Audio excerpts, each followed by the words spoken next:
नमस्कार। परम आदरणीय प्रधानमंत्री जी, रोजगार मेला युवा सशक्तिकरण और देश के विकास में उनकी भागीदारी को मजबूत करने के लिए किए जा रहे समर्पित प्रयासों का एक शक्तिशाली माध्यम बनकर उभरा है। आज के रोजगार मेले में 51,000 से अधिक युवा अपने नियुक्ति पत्र प्राप्त कर केंद्र सरकार के विभिन्न विभागों में शीघ्र ही कार्यरत होंगे। इस कार्यक्रम को प्रारंभ करने के लिए मैं सर्वप्रथम माननीय राज्य मंत्री डॉक्टर जितेंद्र सिंह जी से स्वागत संबोधन के लिए अनुरोध करती हूँ। परम आदरणीय प्रधानमंत्री जी, आपने देशवासियों से जो 10 लाख सरकारी नौकरियां देने का वादा किया था, उसी क्रम को आगे बढ़ाते हुए आज हम रोजगार मेला का 10वां किस्त लेकर के आपके सामने उपस्थित है।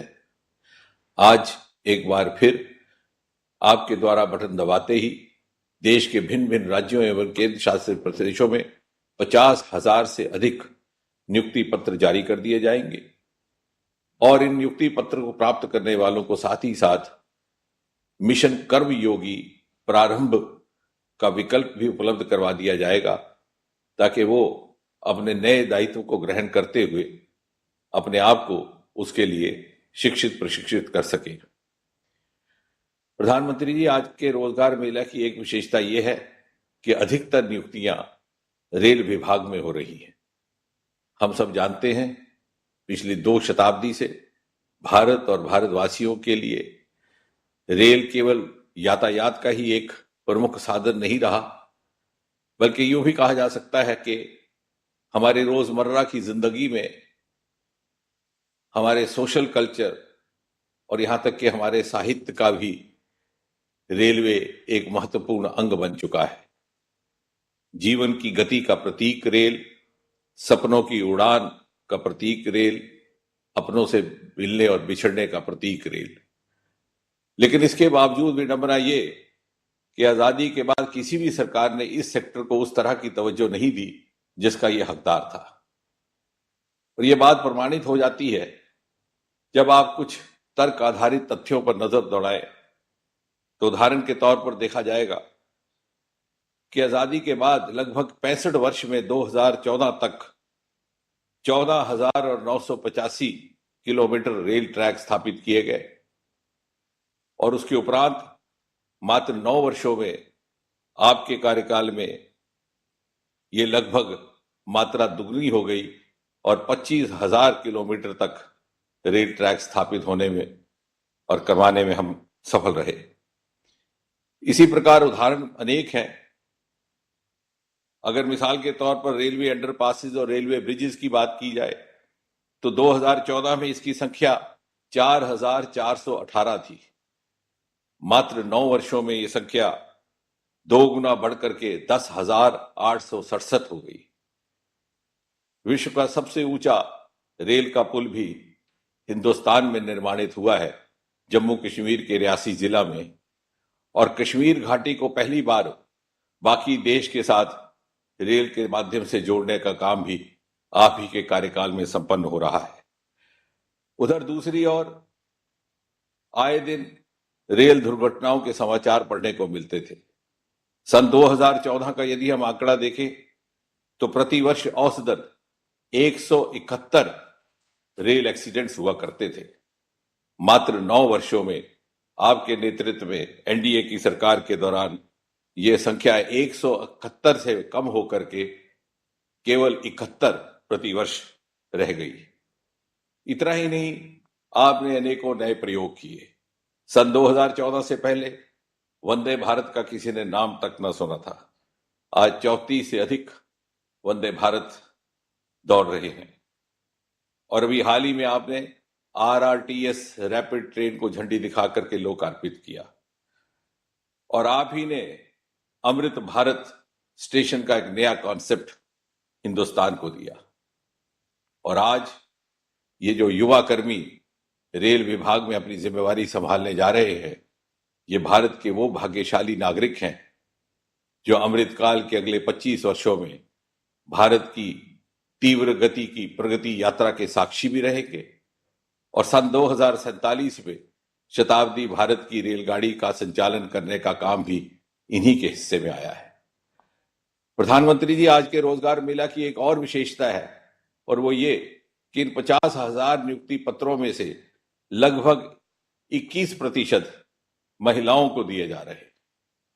और यदि हम तुलना करें यूपीए के कार्यकाल से, तो यूपीए कार्यकाल में कुल मिलाकर के जितनी भी सरकारी नियुक्तियां हुई उनमें महिलाओं की हिस्सेदारी मात्र 6.6% थी। आज 9 वर्षों में वो संख्या बढ़कर के दुगनी से अधिक हो गई।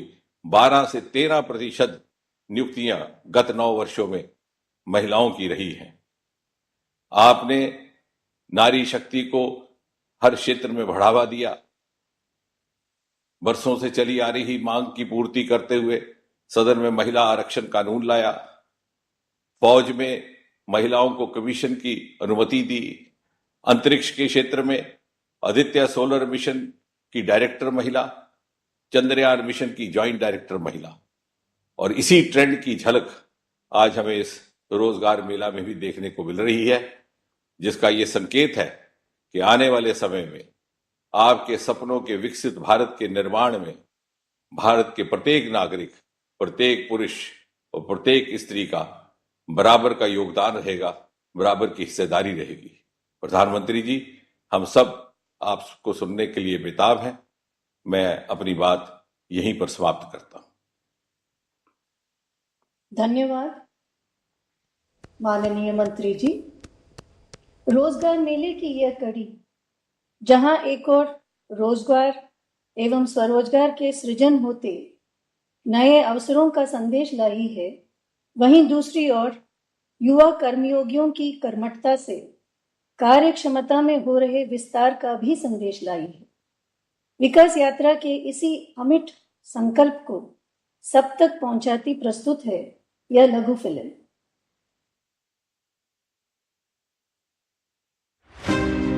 नया भारत, अभूतपूर्व ऊर्जा, अडिग संकल्प और सामूहिकता के सामर्थ्य के साथ विश्व पटल पर नित नई बुलंदियां छू रहा है। चाहे नवाचार हो या स्टार्टअप्स, मेक इन इंडिया हो या स्किल इंडिया, मिशन चंद्रयान की सफलता हो या एशियन गेम्स में अद्वितीय शतकीय प्रदर्शन, नारी शक्ति और युवा शक्ति देश की उपलब्धियों के केंद्र में है। केवल 9-10 सालों में ये सब इसलिए संभव हुआ क्योंकि देश को माननीय प्रधानमंत्री श्री नरेंद्र मोदी जी के रूप में एक दूरदर्शी और निर्णायक नेतृत्व मिला है। मोदी जी के नेतृत्व में आज देश में आशा और विश्वास है, कैन डू की स्पिरिट है और नेशन फर्स्ट का संकल्प है।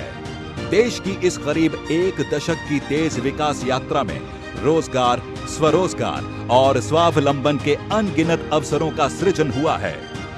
राष्ट्र निर्माण के इस संकल्प को नई मजबूती मिली है रोजगार मेले से।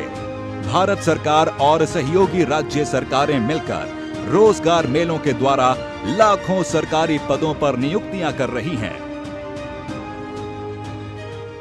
साथियों, बीते 9 वर्षों में भारत सरकार ने सरकारी भर्ती प्रक्रिया को ज्यादा तेज करने, ज्यादा पारदर्शी और निष्पक्ष बनाने को भी प्राथमिकता दी है। समयबद्ध, पारदर्शी, सरल और तकनीक आधारित रिक्रूटमेंट प्रोसेस के माध्यम से अब तक रोजगार मेले के अंतर्गत लाखों युवाओं को सरकारी नौकरियां दी गई हैं। इन युवा कर्मयोगियों के योगदान से विभिन्न मंत्रालयों और विभागों में कार्य क्षमता का विस्तार हुआ है। नए भारत की प्रगति की एक महत्वपूर्ण विशेषता रही है अद्वितीय स्पीड और स्केल पर इंफ्रास्ट्रक्चर का निर्माण, ऐतिहासिक स्तर पर निवेश और अत्याधुनिक तकनीकों का इस्तेमाल करके सड़क, rail, port, airport, mass transport, waterways और लॉजिस्टिक्स इंफ्रास्ट्रक्चर के क्षेत्र में भारत ने हाल के वर्षों में जितना काम किया है, उसने लोगों को ease of living, ease of travelling और साथ ही ईज ऑफ डूइंग बिजनेस को बहुत बढ़ावा दिया है। इन सेक्टरों में हो रही प्रगति के कारण रोजगार के कई अवसर बने हैं और साथ ही इनसे जुड़े सरकारी पदों पर बड़ी संख्या में रोजगार मेले के माध्यम से नियुक्ति की जा रही है। पिछले कुछ महीनों में रोजगार मेलों के माध्यम से करीब 1.5 लाख अभ्यर्थियों को तो सिर्फ भारतीय रेल में ही नियुक्त किया गया है। इन अभ्यर्थियों को technical assistant, station master, train manager, junior engineer, pointsman, track maintainer, commercial clerk आदि के रूप में देश की सेवा करने की जिम्मेदारी मिली है। आज रोजगार मेले के माध्यम से 51,000 से अधिक युवाओं को विभिन्न मंत्रालयों एवं सरकारी विभागों में नौकरी के लिए नियुक्ति पत्र सौंपे जा रहे हैं। इनमें 14,000 से अधिक युवाओं को रेल मंत्रालय में विभिन्न पदों पर नियुक्ति पत्र मिल रहे हैं। साथ ही डाक विभाग में ग्रामीण डाक सेवक, शिक्षा मंत्रालय में प्रोफेसर, असिस्टेंट प्रोफेसर, लाइब्रेरियन, वित्त मंत्रालय में tax assistant, stenographer, probationary officer, स्वास्थ्य एवं परिवार कल्याण मंत्रालय में डॉक्टर, फार्मासिस्ट, लैब अटेंडेंट और रक्षा मंत्रालय में junior engineer, lower divisional clerk, fireman सहित विभिन्न पदों के लिए भी नियुक्ति पत्र दिए जा रहे हैं। अमृत काल में रोजगार मेले के माध्यम से सरकार की कार्य प्रणाली का हिस्सा बन रही ये अमृत पीढ़ी राष्ट्रीय लक्ष्यों और संकल्पों की सिद्धि में निर्णायक भूमिका निभाएगी। युवाओं के करियर को नई दिशा देते ये रोजगार मेले सुनहरे भारत की तस्वीर को प्रकाशमान कर रहे हैं।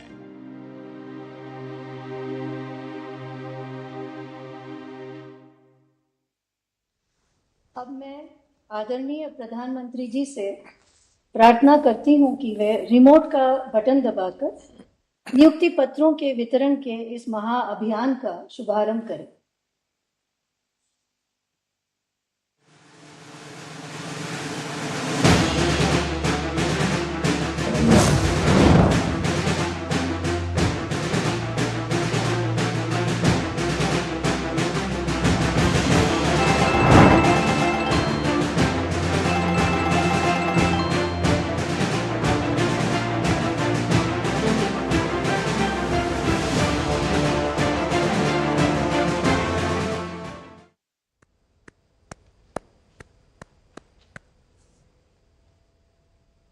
मैं आदरणीय प्रधानमंत्री जी से निवेदन करती हूं कि वे रोजगार मेले के इस विशेष अवसर पर अपने आशीर्वचनों से हम सभी को तथा राष्ट्र की युवा महाशक्ति को अनुग्रहित करें।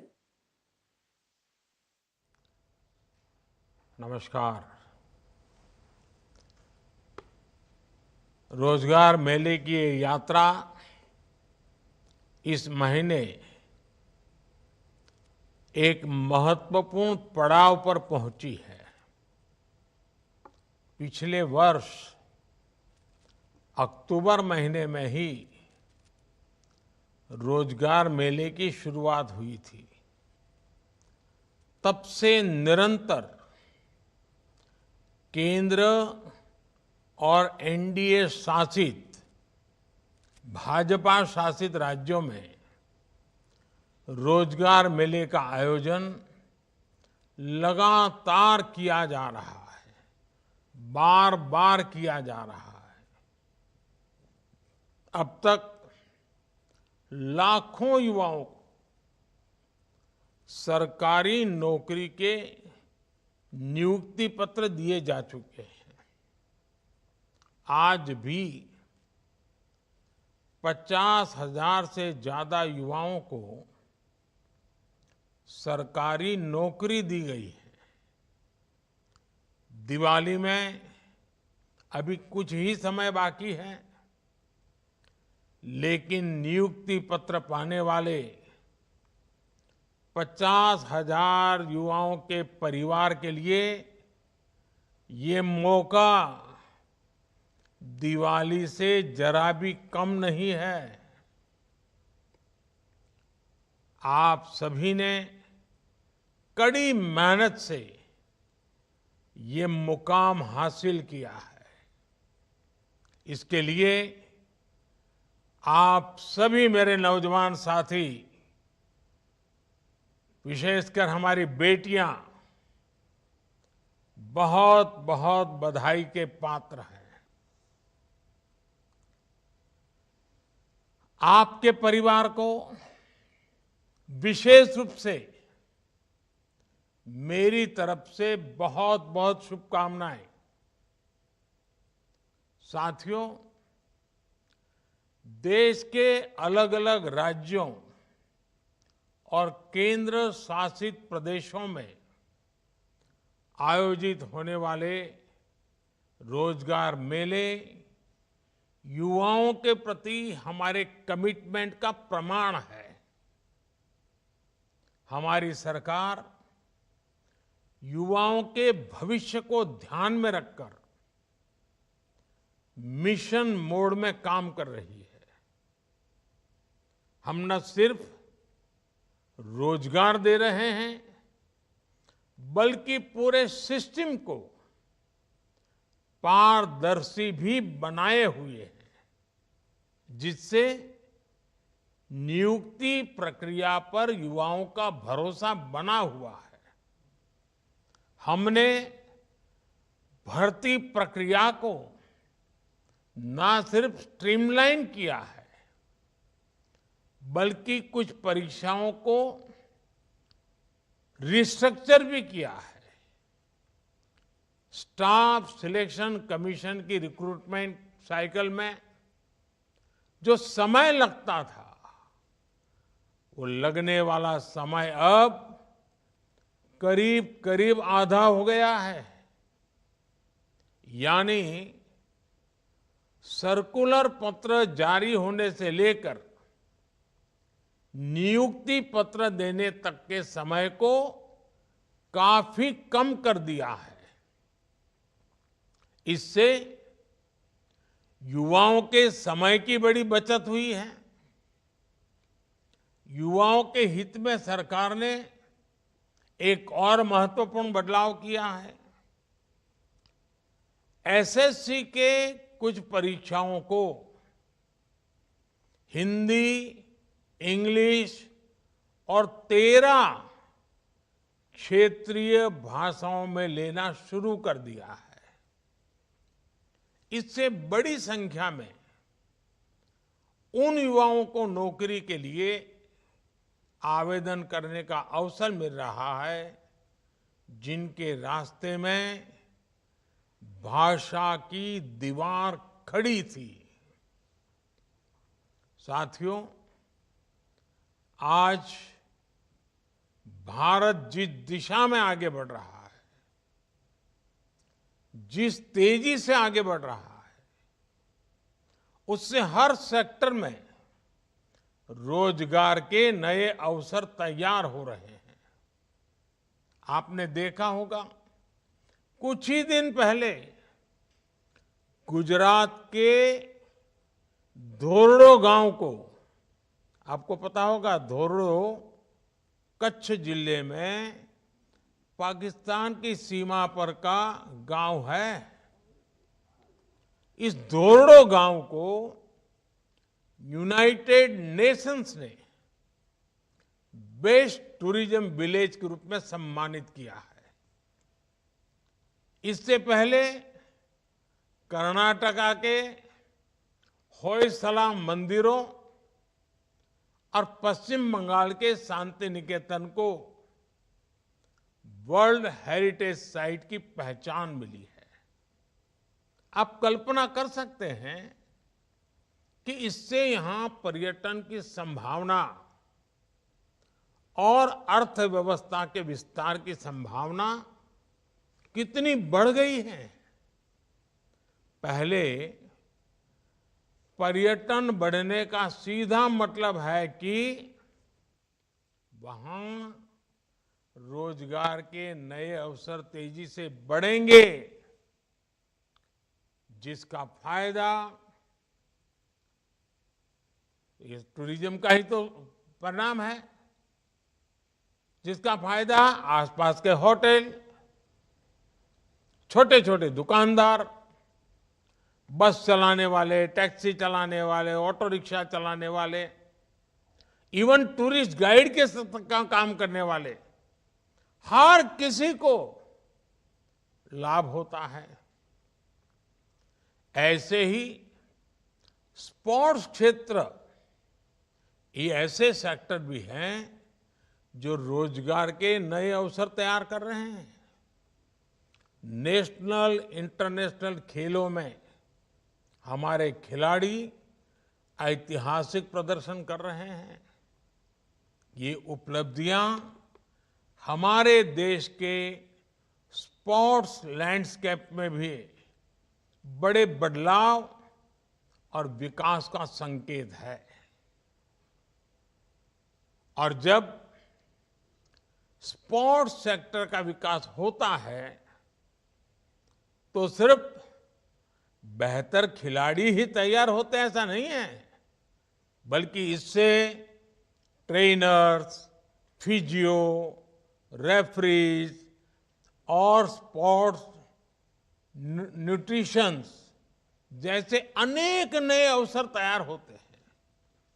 साथियों, हम रोजगार देने वाले ट्रेडिशनल सेक्टर्स को मजबूत कर रहे हैं और इसके साथ ही हम रिन्यूएबल एनर्जी, स्पेस, ऑटोमेशन और डिफेंस एक्सपोर्ट जैसे नए सेक्टर्स को प्रमोट कर रहे हैं। ड्रोन टेक्नोलॉजी में संभावनाओं के नए द्वार खुल गए हैं। आज किसान ड्रोन्स का क्रॉप असेसमेंट और न्यूट्रिएंट के छिड़काव में उपयोग धीरे धीरे बहुत बढ़ रहा है। स्वामित्व योजना के तहत ड्रोन्स का लैंड मैपिंग में उपयोग हो रहा है। आपने कुछ दिन पहले एक वीडियो देखा होगा।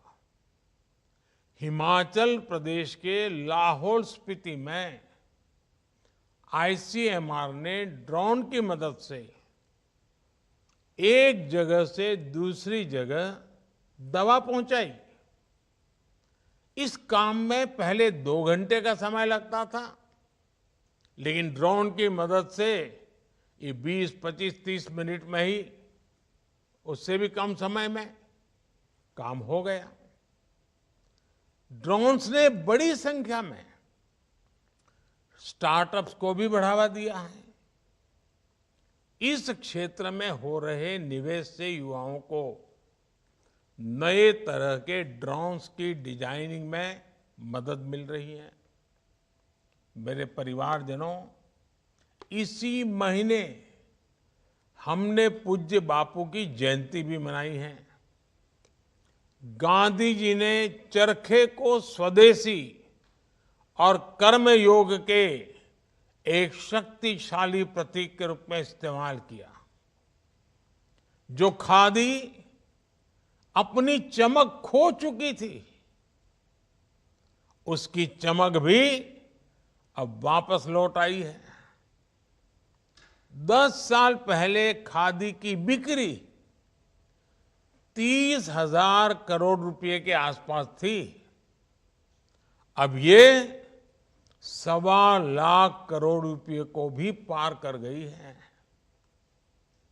इससे खादी और ग्राम उद्योग सेक्टर में अनेक रोजगार के नए अवसर बने हैं। विशेषकर महिलाओं को इससे बहुत मदद मिली है। साथियों, हर देश के पास अलग तरह का सामर्थ्य होता है। किसी के पास प्राकृतिक संसाधन होते हैं, कोई खनिज से संपन्न होता है, तो किसी के पास लंबे समुद्र तट की ताकत होती है। लेकिन इस सामर्थ्य का उपयोग करने के लिए जिस सबसे बड़ी ताकत की आवश्यकता होती है, वो होती है हमारी युवा शक्ति। युवा शक्ति जितनी ज्यादा मजबूत होगी,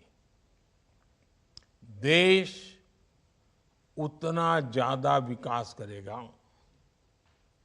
आज भारत अपने युवाओं को स्किलिंग और एजुकेशन के द्वारा नए अवसरों का लाभ उठाने के लिए तैयार कर रहा है।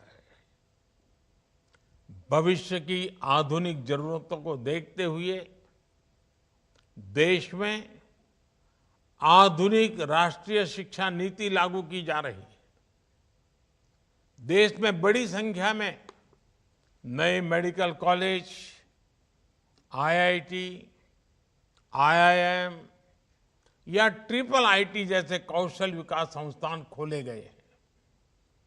करोड़ों युवाओं को प्रधानमंत्री कौशल विकास योजना के तहत ट्रेनिंग दी गई है। हमारे देश में करोड़ों कारीगर अपने पारंपरिक व्यवसायों के माध्यम से आजीविका चलाते हैं। ऐसे विश्वकर्मा कारीगरों, उनके लिए पीएम विश्वकर्मा योजना भी शुरू की गई है। आज तकनीक के दौर में सब कुछ तेजी से बदल रहा है, इसलिए हर किसी को अपने हुनर और ज्ञान को अपडेट करते रहना होगा। कोई भी नई स्किल सीखने के बाद ये बहुत जरूरी है कि उसे निरंतर अपस्किल और रीस्किल किया जाए। पीएम विश्वकर्मा योजना के तहत कारीगरों के ट्रेडिशनल स्किल्स को मॉडर्न टेक्नोलॉजी और टूल्स से जोड़ा जा रहा है। मेरे परिवारजनों, युवाओं के लिए रोजगार के अवसर तैयार करना राष्ट्र निर्माण की प्रक्रिया का महत्वपूर्ण हिस्सा है। ये विकसित भारत के लक्ष्य को हासिल करने की दिशा में एक जरूरी कदम है। सरकारी कर्मचारी के तौर पर आपको ऐसी सारी योजनाओं को आगे बढ़ाना है, उन्हें जमीन पर लागू करना है। आज आप सभी राष्ट्र निर्माण की हमारी यात्रा में महत्वपूर्ण सहयोगी बनकर के हमसे जुड़ रहे हैं। मेरा आपसे आग्रह है कि आप अपने सपनों को आज पूरा कर रहे हैं, लेकिन आप देशवासियों के सपनों की ओनरशिप ले रहे हैं। मेरा आपसे आग्रह है कि इस यात्रा को लक्ष्य तक पहुंचाने में पूरी तत्परता से आपका सक्रिय, प्रोएक्टिव योगदान बहुत जरूरी है। आई गॉट पोर्टल पर आप अपना ज्ञान भी बढ़ाते चलें। आपका हर कदम देश को विकास के रास्ते पर तेजी से आगे ले जाने में मदद करेगा। एक बार फिर आप सभी को मेरी तरफ से बहुत बहुत शुभकामनाएं। आपके परिवारजनों को भी बहुत बहुत शुभकामनाएं। और आने वाला पूरा समय, आज तो शरद पूर्णिमा है, आने वाला पूरा समय त्योहारों का समय है। आप जहां हो, भले सरकारी काम में लगे हो, लेकिन वोकल फॉर लोकल इस मंत्र को हर जगह पे पहुंचाइए। आप अपने परिवारजनों को भी बताइए कि हम वोकल फॉर लोकल के लिए कमिटेड रहेंगे और वही रोजगार के नए अवसर देने का भी एक माध्यम है। फिर एक बार आप सबको बहुत बहुत शुभकामनाएं, बहुत बहुत धन्यवाद।